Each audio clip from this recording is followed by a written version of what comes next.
মোদির আমলে গোটা দেশে বেড়েছে দাঙ্গা। 2016 থেকে 2020 সাল পর্যন্ত মোদি সরকারের এই 4 বছরে গোটা দেশে শুধুমাত্র সাম্প্রদায়িক দাঙ্গাই হয়েছে 3,399টি।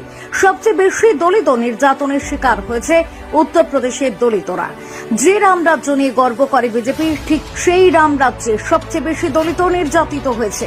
না, এ তথ্য আমাদের নয়, এহেন ভয়াবহ এবং চাঞ্চল্যকর তথ্যই ঘোষণা করলেন কেন্দ্রীয় স্বরাষ্ট্র প্রতিমন্ত্রী নিত্যানন্দ রায়। বিস্তারিত জানতে ভিডিওটি অবশ্যই শেষ পর্যন্ত দেখুন। লোকসভায় কংগ্রেস সাংসদ শশী থারুর এবং বিজেপির সাংসদ চন্দ্রপ্রকাশ যোশী দেশে ঘটে যাওয়া সাম্প্রদায়িক দাঙ্গা এবং গণপিটুনির ঘটনা নিয়ে সওয়াল করেন। সাম্প্রদায়িক বছরগুলিতে দেশে ঘটে যাওয়া সাম্প্রদায়িক দাঙ্গা, গণপিটুনির মতো ঘটনাগুলির হিসেব এবং পরিসংখ্যান রাখছে সরকার।